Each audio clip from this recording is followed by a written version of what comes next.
Hello YouTube friends, I'm Dr. Jonas Sharma and I'm a family doctor. I would like to share with you one important component of managing this coronavirus pandemic that we are facing right now that we seem to miss. It's transmission. The known main mode of transmission of this virus is by person to person through respiratory droplets. Some of these droplets land on a surface and survive a few days. Some stay floating in the air for hours. Some may land on a host and start the cascade of the disease process. During ordinary speech, the droplets can reach to about a meter. This is the reason for the 1 meter social distancing. However, during forceful cough, sneeze, or loud laugh, it can reach up to 10 feet or maybe more. Therefore, we must also focus on stopping the escape of these droplets from those that have it in order to stop its spread. Not all people that have the virus are sick. Some are simply carriers. They are who we call the asymptomatic carriers. Some get sick later after the incubation period. What is the incubation period? The incubation period is the time from when the virus enters the body until the person having it manifests with signs and symptoms. This period ranges from 1 day to 12 days, but for uniformity it was pegged at 14 days. The period of illness ranges from 7 to 14 days, up to 20 days, or even longer. So on the average, the course is about a month. This is the basis for the 1-month quarantine period. Since we really do not know who may be carrying the virus, unless they test positive, of course, which could take some time to know, it is very difficult to control its spread unless we do the following measure. Now here it is. Face mask.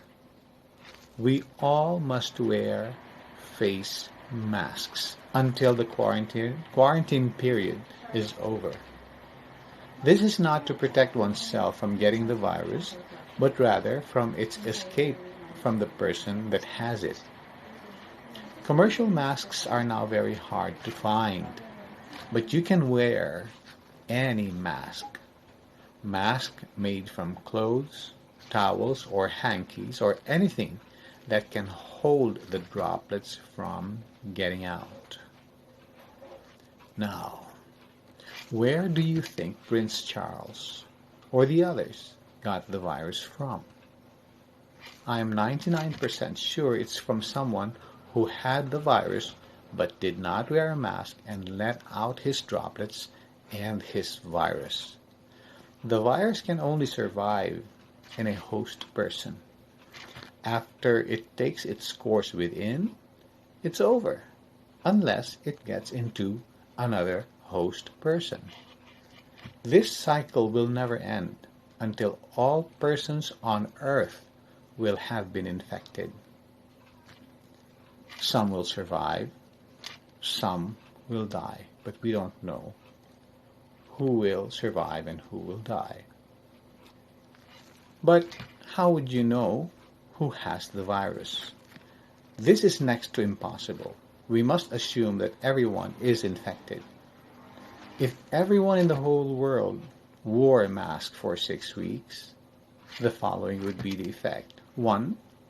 The volume or the number of cases will drop significantly, and therefore the healthcare system will no longer be overwhelmed and can manage cases with much ease than before. This is what we call flattening the curve. Number 2, this virus will be disabled naturally and economically with much less need for antivirals, which could be very expensive, and other medications that have potential undesirable side effects. Prevention is still much better and cheaper than finding a cure. Did you know that in 1918, during the Spanish flu pandemic, they realized the value of face masks late in the course of the pandemic after millions have already died. They imposed the use of face masks at gunpoint. It was when the problem began to be controlled. Let's not repeat history, but rather learn from it. So, together with quarantine and social distancing, a very important component is donning a face mask, which must be continued for a period of 6 to 8 weeks after the quarantine is already lifted.